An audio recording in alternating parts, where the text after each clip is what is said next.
Okay, so in this video we're going to be talking about the quadratic formula. So we use the quadratic formula to find the zeros of a quadratic function. Now up until this point we have talked about factoring, completing the square, and graphing by hand to find the zeros of a quadratic function.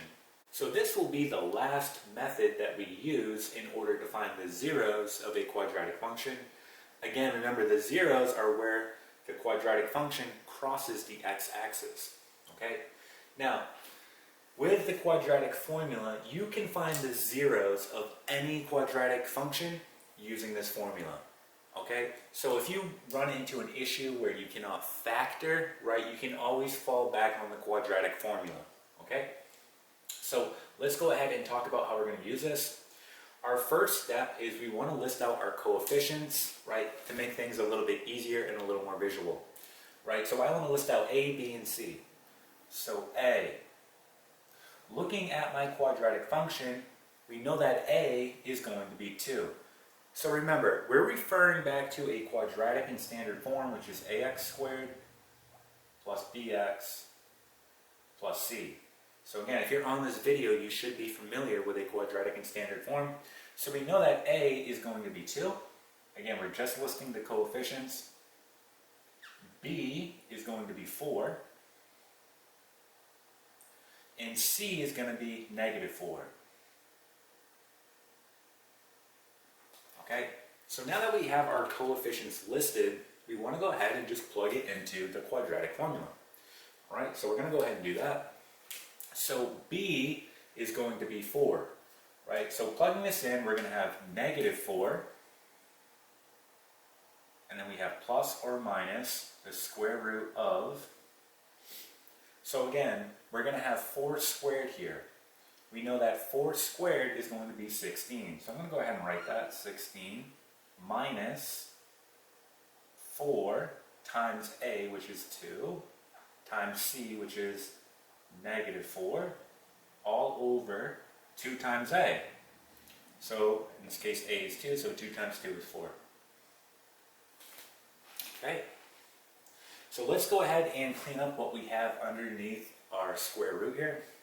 So just rewriting, we get -4 plus or minus the square root of, and we're going to get 16. So let's go ahead and do this out. -4 times 2 is going to give you -8.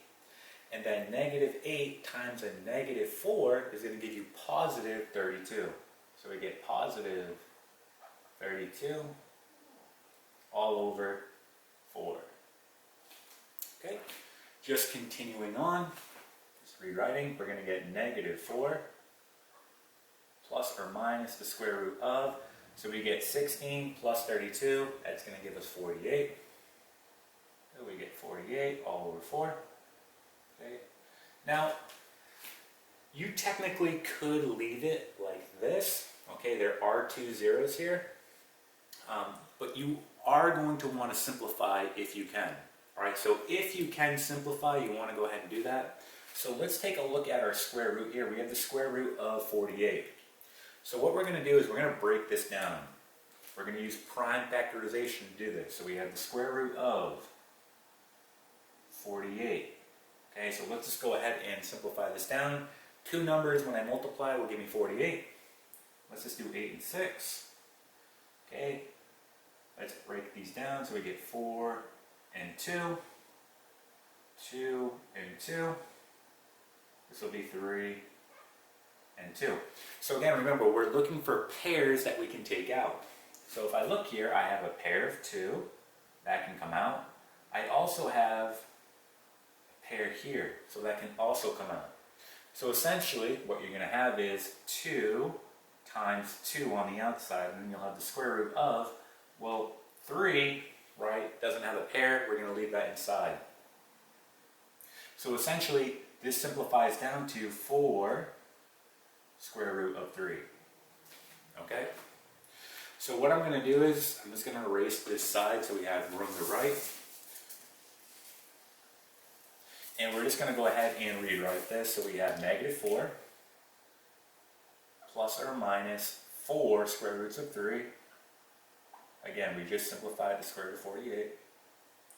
all over 4. And now look, we have two terms on the top sharing the same denominator, so we can essentially break this apart. So we're going to have negative 4 divided by 4 plus or minus 4 square root of 3 all over 4. Alright, so we're almost done. Negative 4 divided by 4 is negative 1. Then we get plus or minus. Again, well, our 4's is cancel here, so we just have a 1 out in front, or in other words, the square root of 3. That's it. These are going to be the zeros. Okay, so if you want to list these individually, right, you could say the following. And you could actually write them as a point, which would be negative 1 plus the square root of 3, comma 0. That would be 1 point. And then we'll have negative 1 minus the square root of 3, comma 0. Okay, so this is also another way in which you could write it. Okay, so that's finding the zeros of a quadratic function using the quadratic formula. All right, and that is it.